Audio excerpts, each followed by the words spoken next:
Aleluia. Aleluia. Amém? Você pode aplaudir mais uma vez. Glória a Deus. Pode assentar. Obrigado. Que bom. Bênção, bênção. Vamos abrir a palavra de Deus lá no livro de Juízes, capítulo 7. Capítulo 7 de Juízes. Quero falar de um tema agradável. A vitória em Cristo. Amém? Quem não quer vitória? A gente está nesse mês de janeiro e é normal, nesse tempo, a gente parar e refletir, pensar questões que buscamos e esperamos para o nosso ano em Jesus. E falar da vitória em Cristo é um nome até famoso, né? Vitória em Cristo. Esse texto de Gideão que nós vamos ler é um texto muito interessante. E eu sempre preguei falando do aspecto de Gideão, né? Olhando como Deus chamou Gideão, o que Gideão fez. E neste final de ano, já há um tempinho que eu venho lendo e li esse texto, me chamou a atenção essa parte, o que Deus pediu, né, para Gideão, para essa vitória. Bem, vamos recapitular. O livro de Juízes é um livro que nessa época não havia reis, não havia lideranças estipuladas, né? Não havia um líder determinado. Logo depois de Josué, né, morreu Moisés, depois Josué, chegou em Juízes, não tinha uma liderança. O povo ia, como dizem em várias partes do texto, cada um fazendo o que lhe parecia bem. Cada um fazia o que achava que devia fazer para tentar seguir a vida. Não tinha uma direção clara, uma liderança. Então, esse é o caso de Juízes. Aí o povo, como sempre a gente vê no Antigo Testamento, o povo começava a desobedecer a Deus, se afastava de Deus, e o que vinha como consequência? Dos seus próprios pecados, né? As maldições, enfim, as outras nações ganhando do povo de Deus. Então o povo se afastava de Deus e acabava sofrendo consequências dos seus erros. E aí Deus, por sua misericórdia, levantava pessoas, né, para poder liderar o povo, para poder liderar uma vitória. Então, é esse o contexto que a gente se encontra aqui. E aí, um desses chamados juízes, ou desses líderes que foram levantados, é o Gideão. Então, Gideão é um desses líderes. Mas, como eu falei, eu pelo menos, sempre olhava para o que Gideão fez. Aí a gente sabe daquele detalhe que ele fez toda aquela prova com Deus, né, da lã, se a lã molha, se não molha, que Deus chamou o Gideão lá no canto, que ele estava malhando trigo, né, num lugar, como se escondendo dos invasores, e aí Deus aparece para ele dizendo, poderoso, valoroso guerreiro, né, varão valoroso, como dependendo da tradução. Então Deus viu nele ali um guerreiro, um potencial. Então a gente sempre olha para esses detalhes que Deus viu em Gideão. E o que Gideão fez? Aí Gideão ficou um pouco temeroso, Deus foi animando ele ali, dando sinais, comprovando tudo. Mas o que eu quero conversar com a igreja hoje é o que Deus pediu para Gideão para dar a vitória. Eu particularmente não me lembro de ter pregado essa parte do texto. E eu sei que todo mundo quer vitória, senão você deve estar doente, porque se você não quiser vencer, você não deve estar normal, né? Eu acredito que todo mundo quer vitória, e é normal isso. Agora, a gente tem que fazer uma distinção entre a vitória que realmente vem de Deus e a vitória que nós podemos conseguir de várias formas, até de formas antiéticas. Sim ou não, gente? Ok? Então, a vitória em Cristo, a vitória que Deus de fato tem para nós, analisando aqui o que Deus pediu para Gideão para dar a vitória para ele. Vamos ler no capítulo 7, vamos começar pelo versículo 2, e a primeira lição que eu já trago aí para a gente é: a vitória em Cristo requer que você não confie em si mesmo. Vamos entender, versículo 2 do capítulo 7, o texto está aqui, vamos ler juntos? 1, 2, 3, e o Senhor disse: você tem gente demais para ele pegar Midian nas suas mãos, a fim de que Israel não se orgulhe contra mim, dizendo que a sua própria força o libertou. Então, como eu já introduzir. Deus já havia chamado Gideão, já havia preparado tudo, Gideão já tinha concordado, e aí chegou a hora de Deus falar: eu vou dar a vitória para vocês. Só que Deus pediu algumas coisas. E a primeira delas está aí no texto, no versículo 2 que a gente está lendo. O que Deus está falando aqui? Tem gente demais. Gente aonde? No exército dele. Tem muita gente no seu exército. Eu não estou gostando disso. Você está com muita gente trabalhando nesse ministério aí, Rodolfo, na recepção. Tem gente demais, vamos diminuir. Tem gente demais na música. Tem gente demais para evangelizar. Como assim, Deus? Foi isso que Deus falou para Gideão. Tem gente demais. E é interessante, porque como que a gente gosta de uma multidão? Fala a verdade, hoje de manhã estava lotadérrimo, né? Estava uma benção, a gente fica feliz. É óbvio que a gente gosta. Mas a multidão não significa a presença de Deus. Né? Você pode ter uma grande multidão que não está de fato louvando a Deus. E você pode ter 2, 3 pessoas que estão de fato com o coração arregaçado, jogado na presença de Deus. Sim ou não, gente? Mas a gente, como ser humano, somos tendenciosos a gostar da multidão, do número, da maioria. Aí chega Deus, o nosso Senhor, e diz para Gideão, aqui diante de uma luta, de um exército, e diz: você tem gente demais nesse negócio. Eu não gostei. E qual o problema que Deus viu? O texto nos explica. O que diz o texto, gente? A fim de que Israel não se orgulhe. Deus olhou para aquilo e falou: não, esse povo eu conheço, eles vão se orgulhar. Eles vão começar dizendo que foi a nossa própria força. Nós não vencemos porque Deus nos deu a vitória. Nós vencemos porque nós temos muita gente. O nosso exército é maior. Parece os políticos hoje em dia nas guerras que a gente vê no mundo, né? Quem tem mais força, tem voz. O poder humano pode ser assim, mas o poder de Deus não se baseia assim.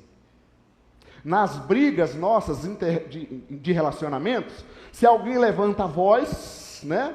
Qual é a tendência do outro? É levantar a voz também, porque quem tiver a voz mais forte, mais alta, é que vai vencer a guerra. Mas na vitória com Deus não é assim. Ok?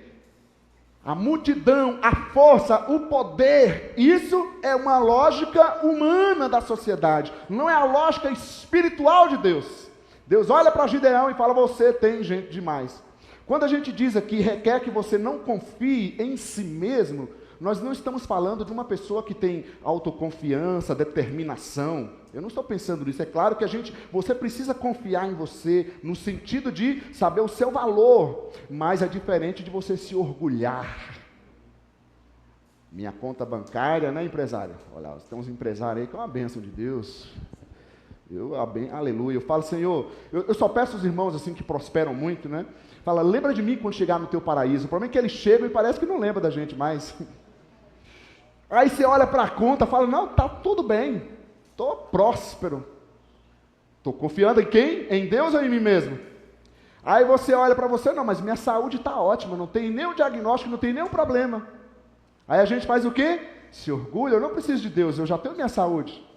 Aí você pensa: eu não estou com problema nenhum, minha família está uma bênção, está todo mundo aqui gostoso e tal. E aí você passa a fazer o quê? Confiar em si mesmo. Aí entra o problema do orgulho humano. Foi isso que Deus começou a ver aqui em Israel. E falou: não, comigo vocês não vão vencer dessa forma. Ou vocês confiam em mim verdadeiramente, ou não vai dar.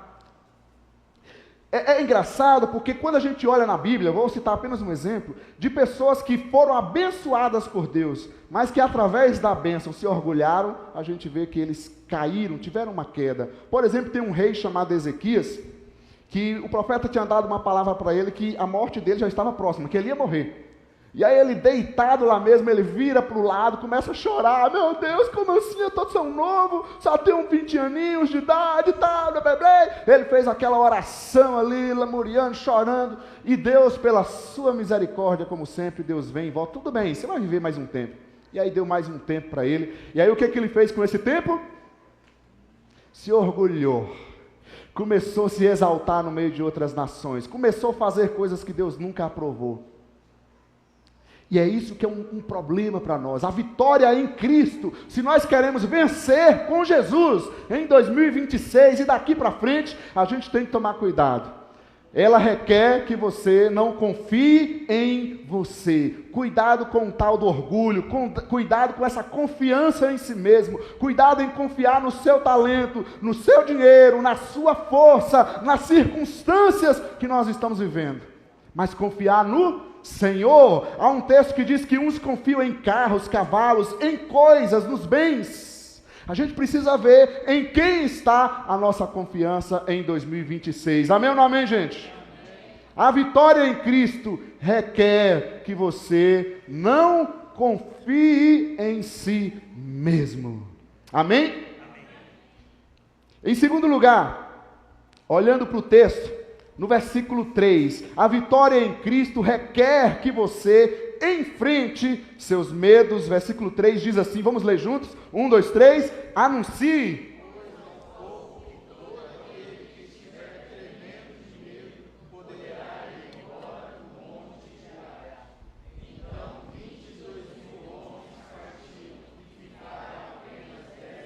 Você leu o que eu li aí? Você entendeu isso? Aí Deus olhou para o exército, tinha muita gente. Ele falou, anuncia o povo aí que vamos dar uma mexida nisso, vamos tirar. A seleção de Deus foi interessante. O que Deus selecionou? Olha assim, quem tiver tremendo de medo, pode mandar embora. Gente, pensa bem um detalhe, você chegar naquela reunião ministerial, no início do ano, e falar assim, olha, quem tiver um pouco cansado aí, pode deixar os ministérios, não precisa fazer mais nada. Eu acho que tem gente que está orando assim, fala isso, Léo, fala. Imagina você chegar no seu trabalho e falar assim, olha gente, eu estou com, o lucro da empresa foi muito grande, é o seguinte, eu vou dar uns 3 meses de férias para quem quiser, remunerado, vocês podem sair.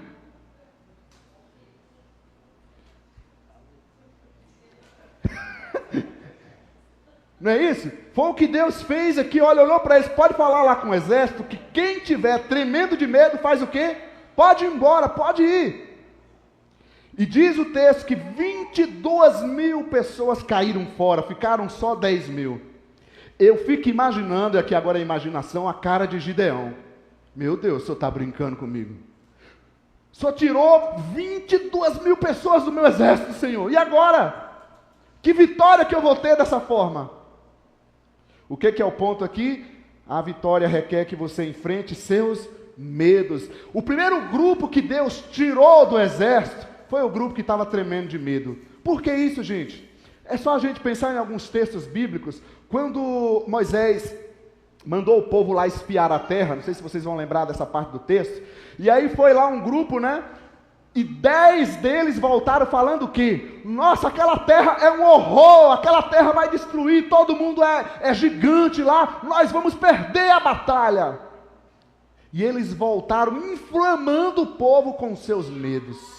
Aí a gente entende por que Deus já seleciona aqui aqueles que estão morrendo, tremendo de medo.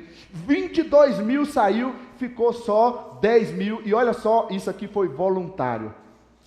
Ok? Ele apenas anunciou, quem tiver tremendo de medo pode sair. E todo mundo saiu, 22.000 pessoas deixaram. É aquele negócio que a gente diz assim, olha, iniciou o ano, pastor, que bênção, pode contar comigo. Aí chega fevereiro, março, passou o carnaval, abril também um cansaço aqui em mim, que misericórdia, viu pastor, não está dando mais para servir. Eu falei lá em janeiro, mas era só até março mesmo. A gente entra nesse estado porque a gente vai caído nesse medo. E gente, a gente tem que enfrentar a vitória que Deus tem para a gente, requer da gente enfrentar essas coisas. Seja o medo, seja o que for que a gente estiver fazendo. A gente motiva você a servir, a se envolver no ministério, na obra de Deus, mas a gente precisa pensar o seguinte, é para envolver de fato. Você realmente quer isso?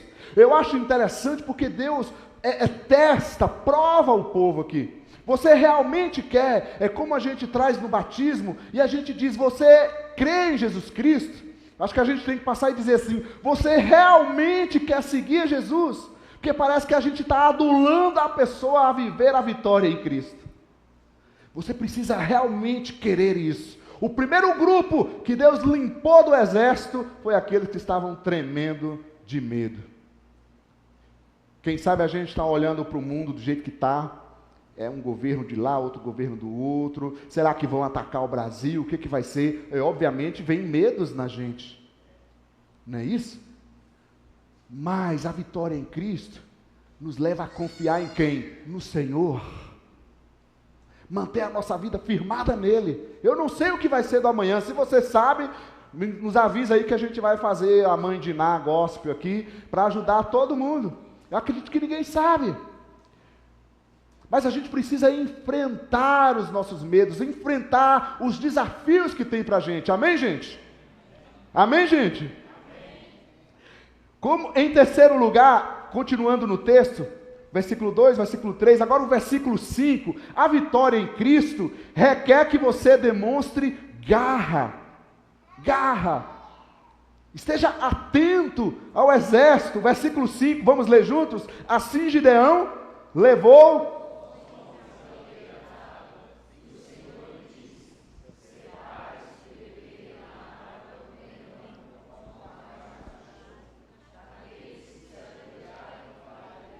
Deu uma emboladinha aí, né? É um texto meio estranho, né? Tem umas partes assim que a gente fica meio estranho. Vamos entender. Deus falou então que ainda tinha gente demais. E tinha sobrado quanto? Somente 10.000. Ainda tem 10.000 pessoas, Gideão. Tem muita gente. Você está reclamando da quantidade de gente que está ajudando no seu ministério? Você está reclamando da quantidade de gente que ajuda a lavar a louça em casa? Olha... Deus fala para ele que ainda tem 10.000 pessoas. Aí a seleção agora é aqueles que beberem água como cachorro. Faz uma analogia estranha, né? O pastor Hugo falou outro tempo aqui do jumentinho de Jesus. Quem não gostou de ser o jumentinho de Jesus, você pode ser agora o cachorrinho de Jesus. A escolha é aqueles que lamberem, que beberem a água como cachorro. Vamos entender, nós estamos dentro de um contexto de guerra. Você imagina o seguinte, gente. O que ele está querendo dizer? Você está na guerra... E ela foi feito o teste com todo mundo. Aí a pessoa vai, se ajoelha, baixa a cabeça aqui e tal, vou beber água. Enquanto isso, o que acontece na guerra? Ele é pego desapercebido. E qual é o teste de Deus aqui? Olha, aqueles que beberem águas, atentos. O inimigo. Você está em guerra, você está em batalha. Você bebe água assim, ó. Ligado. Quem já participou de alguma batalha ou guerra, você, o soldado lá, né? Você tem que estar atento, em alerta. Você não fica à toa, dando bobeira para o inimigo. Correto, gente? É isso que está dizendo. Por isso que Deus selecionou aqueles que não estiverem ligados, com garra, atentos. Pode deixar esses aí, porque eu tiro esses aí, pode tirar. Quem realmente está disposto, quem realmente está atento ao que está acontecendo. E isso é complicado, gente, porque aí ficou, de 10.000, ficou somente 300 soldados. Agora, imagina a cara de Gideão, Simão. Até rimou, você viu? Meu Deus, saiu 22.000, e agora mais 10.000. O Senhor quer me dar a vitória somente com 300 soldados, Senhor? É isso mesmo, Simão. Somente 300 soldados. A vitória em Cristo requer que você tenha garra. Esteja atento. Amém, gente? Amém. Agora, olha para mim. Quantas coisas na nossa vida isso vai acontecendo e a gente perdeu a garra, a gente não está ligando mais com as coisas, a saúde está toda complicada e a gente já não tem mais garra de se movimentar, de fazer algo por nós mesmos. O mundo está perdido, tantas pessoas precisam ouvir o Evangelho de Cristo e a gente já não tem mais garra de falar de Jesus, a gente está lá bebendo água à toa, desapercebido com o mundo ao redor. Quantas coisas na igreja vai acontecendo, uma coisa aqui, outra coisa acolá, e a gente está lá desapercebido. Mas Deus dispensou aqueles que não tinham garra. A vitória em Cristo requer que você tenha garra, esteja disposto a lutar, disposto a batalhar. Eu sempre falo isso, porque às vezes a gente está passando uma luta, uma dificuldade, e a pessoa que está passando luta, dificuldade, é a pessoa que menos vem na oração. Como que Deus vai agir em nós, vai nos atender, se nós não estamos buscando? Você tem que orar para Deus te buscar, você tem que buscar a Deus para Deus te atender. Amém, gente? Tenha garra, levante a sua cabeça, se esforce com todo o seu vigor, e eu tenho a certeza, como diz a palavra de Deus, que Ele vai nos dar a vitória. Amém? A vitória em Cristo requer que você demonstre garra. E em quarto lugar, a vitória em Cristo requer que você adquira experiência. Versículo 9, 10 e 11. Diz assim a palavra de Deus: naquela noite o Senhor disse a Gideão, preste atenção, levante-se e desça ao acampamento, pois vou entregá-lo nas suas mãos, ao acampamento do inimigo aqui, do soldado inimigo, do exército inimigo. Se você está com medo de atacá-los, desça ao acampamento com seu servo Pura, e ouça o que estiverem dizendo. Depois disso você terá coragem para atacar. Então ele e o seu servo Pura desceram até os postos avançados do acampamento. Olha que coisa interessante aqui, gente. Se você está com medo, olha o que Deus faz. Falando agora para Gideão: se você está com medo, vá até o acampamento dos filisteus, do exército inimigo. Mas Deus, eu estou com medo, como é que eu vou lá? O Senhor já tirou 22 mil, agora 10 mil soldados, só me deixou 300 soldados, e agora o Senhor quer que eu vá ao acampamento inimigo somente com meu servo Pura? É lógico isso, gente? Isso é lógico na nossa racionalidade humana? Vá até o acampamento. Como assim? Se eu estou com medo de ir com o exército, como é que eu vou sozinho agora, só com o servo, Senhor? O que Deus está fazendo aqui com Gideão? Antes de você lutar, Gideão, antes de você ir para a batalha, eu quero que você adquira um pouco de experiência. Eu quero que você pratique um pouco. E aí, quando Gideão desceu ao acampamento, ele ia lá ouvir o que eles estavam dizendo. E ele chega lá, os soldados do exército inimigo estavam contando sonhos. E naquela época se acreditava muito no valor dos sonhos. E o sonho era que Deus iria entregar os filisteus nas mãos de Gideão. E aí Gideão voltou igual um leão. Ele voltou furioso no poder de Deus. Falou: é agora que eu vou para essa batalha. Chamou o exército, o pequeno exército que Deus deixou na mão dele. Mas o que produziu essa coragem, essa maturidade nele? A experiência, a prática. Ele foi e viu. Às vezes o problema está aqui na gente. A gente quer ir para a batalha sem antes ter treinado no tatame, ter treinado, ter praticado. A gente quer falar da palavra de Deus sem estudar a palavra de Deus. Não participa da escola bíblica, não faz curso, não lê, não faz nada. E eu quero saber a palavra de Deus. Sem prática, sem experiência. Eu quero viver no poder de Deus, mas eu não busco, eu não tenho a presença de Deus em mim. A vitória em Cristo requer que você tenha experiência. Amém, gente? Prática. Gente, não tem mistério. Deus não seleciona um e deixa o outro. A graça de Deus está derramada sobre todos nós. Se você quer desfrutar da graça de Deus, você tem que buscar e experimentar dela. A vida cristã é muito simples, a meu ver. Talvez é desafiante. Hoje à tarde estava conversando com o Hugo. Como é que é a nossa experiência de oração? Falando do pessoal, do individual. Aí existem diferenças, né? Dependendo do ministério, da cobrança de cada um também. Quantas horas que a gente gasta com oração? Ou já gastou experiências com Deus? Com leituras bíblicas? Quantos livros? A gente tem que ter prática, tem que ter experiência. Como é que eu vou evangelizar? Vamos para a experiência, vamos para a prática. Vamos fazer, comece falando. Lidere uma célula, um grupo pequeno. Você vai começar a evoluir, vai começar a desfrutar. Vem para a oração, começa a abrir tua boca, falar do seu jeito e deixa Deus ministrar, mas tenha experiência, práticas com o Senhor. Amém, gente? Amém. Na minha caminhada já foi muitos tempos difíceis, mas resolvidos diante do Senhor. Como é que a gente vai buscar a Deus? Vai buscar com oração, com noites de oração, com horas e horas diante do Senhor, lendo a palavra de Deus, até chegar um ponto que a gente diz assim, eu estou pronto para caminhar. Não é que você vai deixar de continuar orando, mas você está pronto. Eu gosto de usar o exemplo da música, né, ou qualquer outra área. Primeiro você tem que aprender até um certo nível para depois começar a tocar. Correto, gente? Você aprende primeiro para depois você começar a tocar. Você faz primeiro a faculdade para depois você começar a trabalhar nela. Não é assim? Não é assim, gente? Você faz a faculdade, depois você trabalha nela. A vida espiritual é assim também. Você tem que adquirir experiência na oração, na palavra, no serviço, para depois executar. Eu quero crescer e eu quero vitória em Cristo. Você quer também, amém? Amém.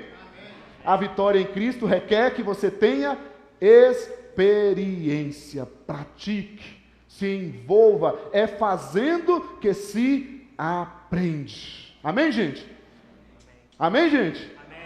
Vamos recapitular então. A primeira coisa, a vitória em Cristo requer que você não confie em si mesmo, não se orgulhe, não olhe para a tua própria força, para o número, acredite que o Senhor está contigo.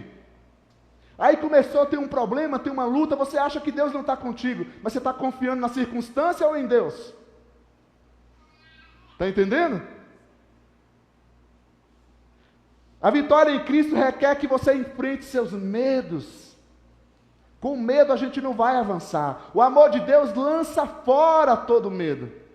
Não dá para ficar tremendo de medo numa guerra, numa batalha.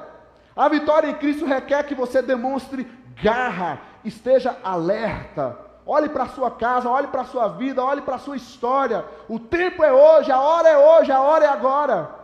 A vitória em Cristo requer que você adquira experiência. Amém? Se envolva em algo, faça algo, pensando aqui no meio da igreja, no espiritual, se envolva em atividades, faça coisas. É para orar, ore, comece a falar e deixa que o resto Deus vai fazer. Deus sempre chamou pessoas que estavam fazendo algo, servindo. Eu gosto muito de uma passagem que está só como parênteses aqui, que aliás foi uma passagem que foi uma referência para mim. Quando Deus chamou Davi para ser rei, onde estava Davi? Lá em 1 Samuel 16. Davi estava servindo seu pai, lá no campo, cuidando das ovelhas. E aí chega Samuel, passa por todos os filhos de Jessé. Todos os filhos, cada um mais fortão, cada um mais correto que o outro, mas dentro do padrão social. E Deus fala, nenhum desses serve para mim. Mas como assim, Deus? Eu quero o mocinho estar lá no campo.